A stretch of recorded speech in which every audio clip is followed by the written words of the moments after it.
اب ایک بہت بڑا یونیورسل ٹروتھ آ رہا ہے.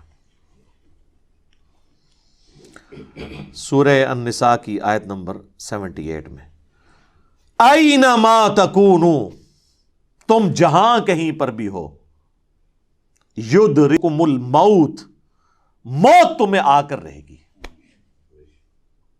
وَلَوْ كُنْتُمْ فِي بُرُوجٍ مُشَيَّدَةٍ، چاہے تم اپنے آپ کو مضبوط قلعوں میں بھی بند کر لو نا، موت وہاں بھی تمہیں آ جائے گی. موت سے کوئی بھاگ نہیں سکتا. یعنی دنیاوی طور پہ کوئی شخص مضبوط قلعے میں آ جائے کہ مجھے کو مارنے کے لیے اندر نہیں آئے گا، سر باہر سے تو اندر آنے کی ضرورت نہیں ہے، اندر جو کچھ آپ کے اندر ہے وہ آپ کو مارنے کے لیے کافی ہے. Heart failure, kidney failure, cancer, کوئی بھی بیماری لگ سکتی ہے. باہر کی ٹریفک کو تو کسی حد تک آپ مینج کر سکتے ہیں، لیکن جو اندر چل رہا ہے وہ تو اتنا کمپلیکس نظام ہے کہ ذرا سی بھی آپ کی صرف جو سیلز کی خلیوں کی ڈسٹریبیوشن ذرا سی بھی ڈسٹرب ہو جائے، کینسر بن جاتا ہے. اس کے اوپر کسی کا کنٹرول ہے؟ کتنی ینگ ڈیتھس آپ آئے دن سنتے رہتے ہیں جی.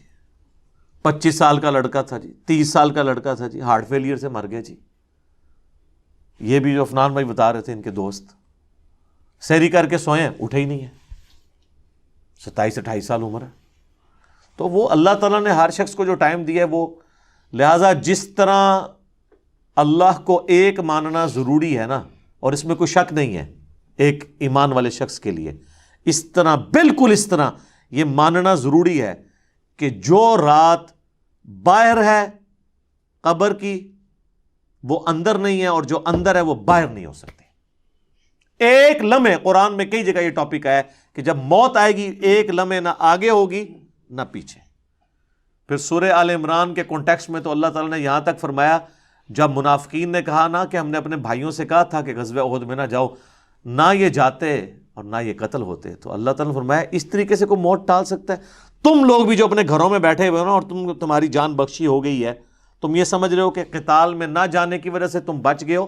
اگر تمہاری موت بھی اللہ نے مقدر کی ہوتی تو تم خود بخود اپنی مقتل گاہوں کی طرف کھینچے چلے آتے. اور اس کو سپورٹیو حدیث ہے صحیح مسلم کی، نبی علیہ السلام نے غزوہ بدر سے ایک دن پہلے زمین پہ لکیریں کھینچی تھی. کل یہاں پہ ابو جہل کی لاش پڑی ہوگی، کل یہاں پہ عتبہ کی لاش پڑی ہوئی ہوگی، اور صحابہ کرام کہتے ہیں اللہ کی قسم اگلے دن ہم نے ان کی لاشیں ایگزیکٹ انہی جگہوں پہ دیکھی. یعنی اللہ تعالیٰ نے اپنے نبی کو وحی کے ذریعے بتا دیا تھا کل یہاں پہ لاشیں پڑی ہوں گی. تو وہ اللہ نے ان کا موت کا وقت مقرر کیا ہوا تھا نا، اور نبی علیہ السلام کو بتا دیا، آپ نے اپنی امت تک وہ پیغام پہنچا دیا. یہاں پہ اگر کوئی کہتا بھی ہے نا جی کہ جی وہ جی جیڑی رات قبر ہی چاہیے وہ باہر نہیں، جیڑی باہر ہے وہ اندر نہیں ہے، یہ اکثر وہ بدماش گنڈے اور ڈان کہہ رہے ہوتے ہیں جو قاتلانہ حملے میں اپنے دوسرے جو مقابل ڈانوں سے بچ جاتے ہیں نا، تو پھر وہ کہتے ہیں اور جی جیڑی لہی ہے نا جی وہ تے پوری کرنی ہے نا جی، انج تے نہیں کو مار سکتا.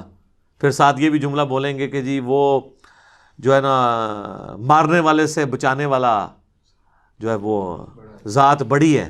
او بھئی مارنے والے بھی اللہ کی ذات ہے، بچانے والی بھی اللہ کی، کوئی بڑی نکی نہیں ہے، ایک کی ذات ہے جو مارتی بھی ہے بچاتی بھی ہے. لیکن ظاہر ہے وہ اس کانٹیکسٹ میں کہہ رہے ہوتے ہیں کہ کوئی شخص کسی کو نہیں مار سکتا، تو بالکل ٹھیک ہے. اب اس کے بعد ہونا تو چاہیے اس کی بقیہ کی زندگی پھر دین کے مطابق گزرے. بقیہ یہ ہوتا ہے کہ وہ پھر 4-5 گنڈے اور اکٹھے کر کے اپنا بدلہ اتارتا ہے اپنے مخالف سے، یہ رزلٹ نکالتا ہے اس سے. حالانکہ جو یہ شخص کہہ رہا ہے کہ جی جو رات قبر میں ہے وہ باہر نہیں، اور جو باہر ہے وہ اندر نہیں، اس کے بعد پھر اس کی زندگی چینج ہونی چاہیے نا، اسے اپنی موت اتنی سامنے دیکھ کے اسے اپنی آخرت کی تیاری کرنی چاہیے نا. لیکن وہ سورۃ الانعام میں ہے، اللہ تعالیٰ نے تو اس سے بھی بڑی بات کی ہے کہ جو نافرمان لوگ ہیں نا، اگر ہم انہیں دنیا میں دوبارہ بھی بھیج دیں نا تب بھی یہی کام کریں گے. یہ ہم نے سر خود دیکھا ہے، یہ آبزرو کیا ہے. میرے اپنے آفس کے کولیگ ایک دفعہ کراچی سے فلائٹ لے کے تو وہ آ رہے تھے اسلام آباد، تو راستے میں کافی زیادہ موسم خراب ہو گیا. تو اور آپ کو پتہ ہے جب موسم خراب ہوتا ہے تو جہاز تو پھر ایک کٹی پتنگ کی طرح ہے نا، تیز ہوا کے اندر اس کو آپ لینڈ نہیں کروا سکتے، اور اڑے گا بھی تو کتنی دیر اڑے گا. ایسی جگہ لے کے جانا پڑے گا جہاں پہ موسم ٹھیک ہو، اور ادھر پہنچنے سے پہلے اگر فیول ختم ہو گیا پھر تو جا کے وہ جنت یا جہنم میں ہی لینڈ کرے گا، دنیا میں نہیں لینڈ کر سکتا۔ تو وہ کہتے ہیں کہ جی بس جو لینڈنگ سے تھوڑی دیر پہلے ہی موسم خراب ہو گیا تو وہ پھر جہاز دوبارہ اٹھا لیا اس نے، پائلٹ نے، لیکن وہ جہاز قابو میں نہیں آ رہا تھا، اور آپ کو پتہ ہے وہ پھر اچانک جو ہے نا کافی زیادہ گہرائی پہ وہ نیچے آتا ہے جہاز، یعنی ہوا میں اگر وہ سپوز تقریباً یہ 747 تو 10 کلومیٹر ہائٹ تک اڑتا ہے، تو وہ ایک کلومیٹر ایک سیکنڈ میں ایک دم نیچے آتا ہے۔ وہ جب ایک دم نیچے آتا ہے نا تو وہ ظاہر ہے کہ اگر آپ نے سیٹ بیلٹ نہیں باندھی ہوئی تو آپ جا کے تو جہاز کی چھت سے جا کے لگیں گے، تو وہ بیلٹ پہلے بندھوا لیتے ہیں، اور پھر وہ اتنی زور سے کانپتا ہے۔ یہ تو میں نے خود بھی چائنا کی فلائٹ میں ایئر پاکٹس آتی ہیں پاکستان سے چائنا جاتے ہوئے، اتنی زور سے کانپتا ہے وہ جہاز کہ لگتا ہے کہ وہ یہ ابھی ٹوٹ جائے گا، ٹکڑے ٹکڑے ہو جائے گا، کیونکہ وہ ویسے تو انہوں نے ظاہر ہے وہ ہمارے علماء کرام نے تو نہیں بنایا ہوا کہ ناخالص ہو، وہ یعنی بڑا صحیح ڈیزائن کیا ہوتا ہے انجینئرز نے، اور اس کے اندر پوری ایک شاک ابزارو کرنے کی صلاحیت ہوتی ہے، وہ ہلتا بھی رہنا، وہ ٹوٹتا نہیں ہے، اس میں کافی ٹرسز لگا کے لچک موجود ہوتی ہے۔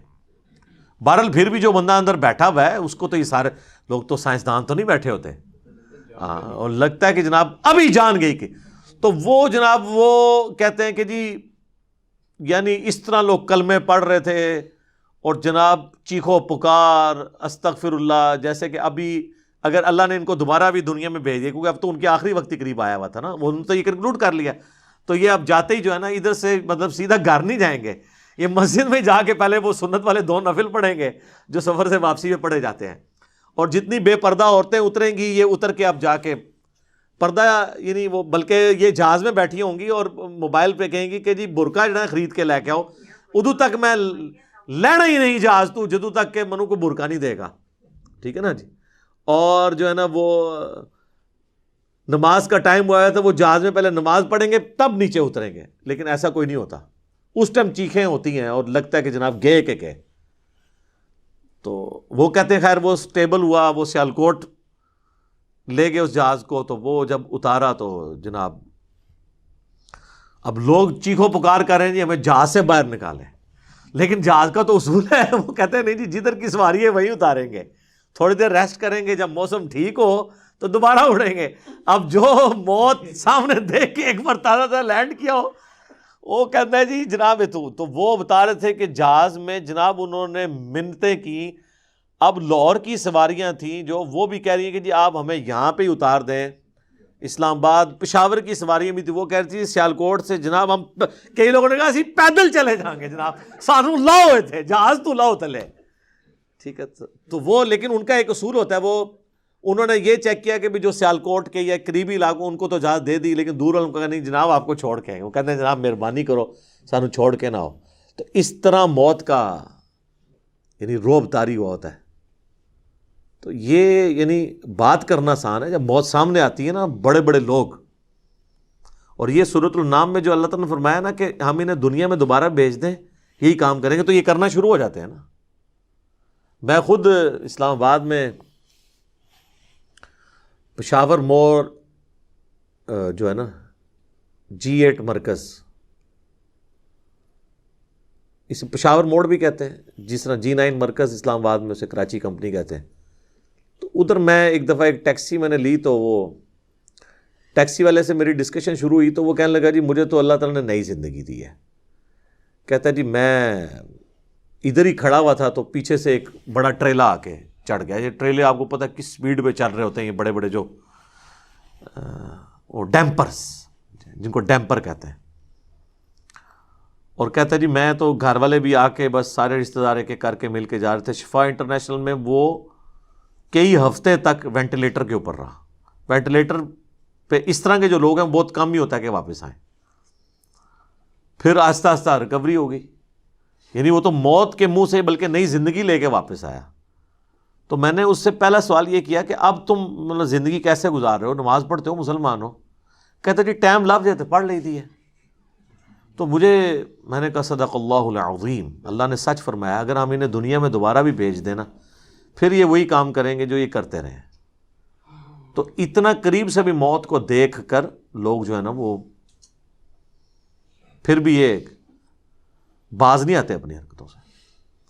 موت بہت بڑی حقیقت ہے. کاش اس پہ ہمارا ایمان بھی اس لیول کا ہو تو پھر انسان کا قبلہ درست رہتا ہے. آپ دیکھیں سورہ البقرہ کے سٹارٹ میں اللہ تعالیٰ نے جو ذکر کیا ہے اہل ایمان کا، اس میں کیا فرمایا؟ والذین یؤمنون بما انزل الیک، وہ ایمان لاتے ہیں جو اے نبی تمہاری طرف نازل ہوا، وما انزل من قبلک، اور جو نازل ہوا تم سے پہلے، اس پہ ایمان رکھتے ہیں. وبالآخرۃ ہم یوقنون، اور آخرت پہ یقین رکھتے ہیں.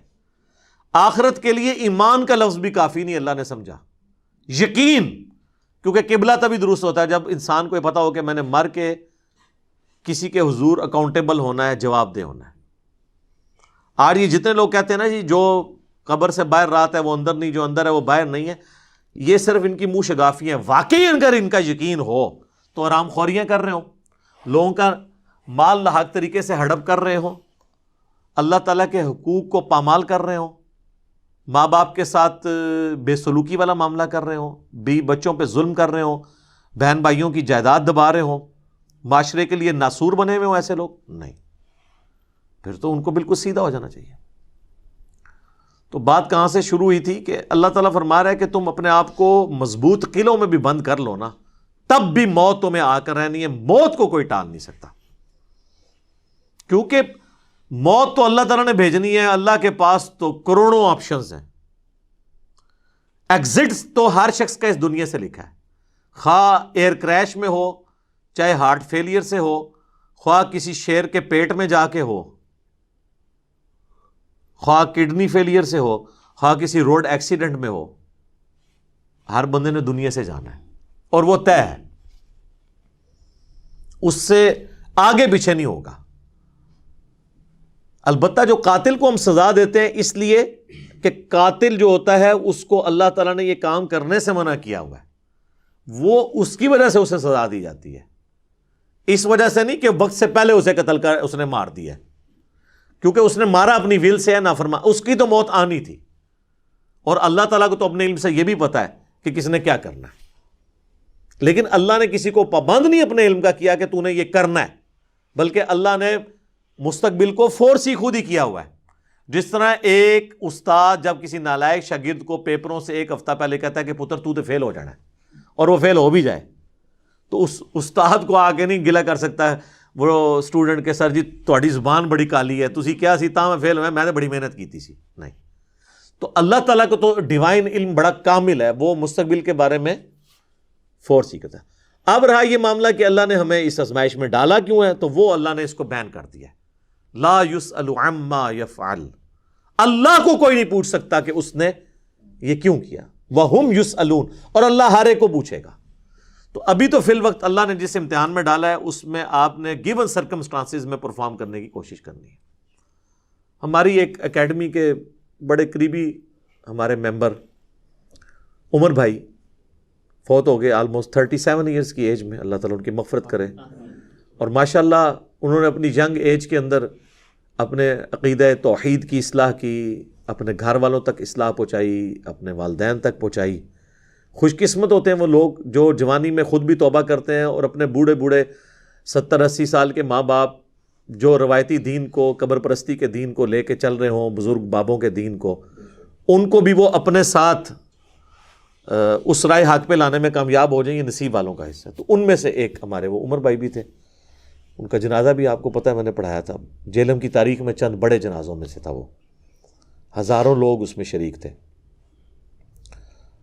تو ان کی اچانک ڈیتھ ہوئی ہارٹ فیلئر سے. ینگ ایج میں اگر کسی کو ہارٹ اٹیک ہو تو یہ چانس ہوتے ہیں کہ اس کا ہارٹ فیل ہو جائے گا، کیونکہ ہارٹ ریئیکٹ کرتا ہے. بوڑھا بندہ پھر بھی سروائیو کر جاتا ہے. تو مجھے صحیح طرح یاد ہے کہ وہ ان کا ہارٹ فیل ہونے سے کچھ عرصہ پہلے کی بات ہے، 2017 میں جب میرے پہ پہلی دفعہ مرڈر اٹیمپٹ ہوئی 28 اکتوبر کو، اور اس میں میرا کافی خون بھی ضائع ہوا، کافی زیادہ زخم آیا، آپ لوگوں کو پتہ ہے. تو اس کے بعد میں عمر بھائی کے پاس ایک دفعہ گیا، ان کے شاپ پہ، ان کی فرنیچر کا بہت بڑا کاروبار ہے جیلم میں. تو میں نے گپ شپ شروع ہوئی تو مجھے کہتے ہیں علی بھائی میں چاہ رہا ہوں آپ کے لیے نا کوئی باڈی گارڈ رکھ دیتے ہیں. تو میں اس کی پیمنٹ کر دیا کروں گا. تو میں نے ان کو کہا کہ میرے بھائی آپ کا ابھی تک یہ یقین کامل نہیں ہوا کہ موت کو کوئی ٹال نہیں سکتا. تو پھر میں نے ان کو یہی آیات کوٹ کی تھی کہ اپنے آپ کو مضبوط، اینما تکونوا یدرککم الموت ولو کنتم فی بروج مشیدہ، تم جہاں کہیں بھی ہو موت تمہیں آ کے دبوچ لے گی، خواہ اپنے آپ کو مضبوط قلعوں میں بھی بند کر لو. تو میں نے ان کو بھی یہ بات سمجھائی. میں نے کہا میرے بھائی باہر کی ٹریفک کو تو آپ کنٹرول کر سکتے ہیں، کسی حملہ آور کو تو آپ روک سکتے ہیں، اندر جو اتنی کمپلیکس ٹریفک ہے، روزانہ میرا دل 1,00,000 دفعہ دھڑک کر 10,000 لیٹر خون پمپ کرتا ہے میری نسوں میں، اس ٹریفک کو کون کنٹرول کر سکتا ہے؟ 25 دفعہ ڈریسز کرتے ہیں روزانہ میرے گردے، یہ کام کرنا چھوڑ دیں، اس کو کون کنٹرول کر سکتا ہے؟ 23,000 دفعہ آلموسٹ پھیپڑے سانس اندر کرتے ہیں، اتنی دفعہ باہر کرتے ہیں. اب تو یہ کورونا کی وجہ سے لوگوں کو پوچھیں نظر، ان کو سانس لینا کتنا مشکل ہو رہا ہے، ریکوری ہوتے بھی کئی مہینے لگتے ہیں. یہ سانس ہمیں خود لینا پڑ جائے نا یاد کر کے، ایک دن نہیں آپ سانس لے سکتے. 12,000 دفعہ ہماری یہ پلکیں جھپکتی ہیں، اور یہ اگر آپ کو روزانہ یوں کرنی پڑ جائیں تو بس پھر آپ کوئی اور کام نہیں کریں گے، یہی کرتے رہیں گے. تو یہ سب کچھ میری مرضی کے بغیر اللہ تعالیٰ یہ سارے معاملات کو لے کے چل رہا ہوتا ہے. تو ہم باہر کی ٹریفک کو تو شاید مینیج کر لیں کسی حد تک، وہ بھی کنفرم نہیں ہوتا. کئی بار روڈ ایکسیڈنٹ میں آپ دیکھتے ہیں لوگ اپنی جگہ پہ صحیح سائڈ پہ جا رہے ہوتے ہیں، مخالف سمت سے کوئی گاڑی آتی ہے، اس کا ٹائر پھٹتا ہے، وہ لڑکتی ہوئی دوسری طرف آ کے 4-5 بندے نیچے دے دیتی ہے. اب ان کا تو کوئی قصور نہیں ہے، وہ تو ہوتے ہی دوسری. یہ تو میں نے خود اس طرح کے ایکسیڈنٹس اپنی آنکھوں سے بھی دیکھے ہیں، تو پتہ ہی نہیں چلتا. تو باہر کی ٹریفک کو آپ کسی حد تک مینیج کر لیں گے، لیکن اندر کی ٹریفک کو تو کوئی بھی نہیں کر سکتا. اور دیکھیں کچھ عرصے کے بعد ان کی اندر کی ٹریفک ہی فیل ہوئی اور دنیا سے چلے گئے. اللہ تعالیٰ ان کی مغفرت کرے، انہیں نیک کاموں کا اجر دے، ان کی برائیوں سے درگزر کرے، اور ہمیں بھی اپنی موت سے پہلے پہلے قبر و آخرت کی تیاری کرنے کی توفیق عطا فرمائے. اللہم من احییتہ منا فاحیہ علی الاسلام ومن توفیتہ منا فتوفہ علی الایمان. آمین.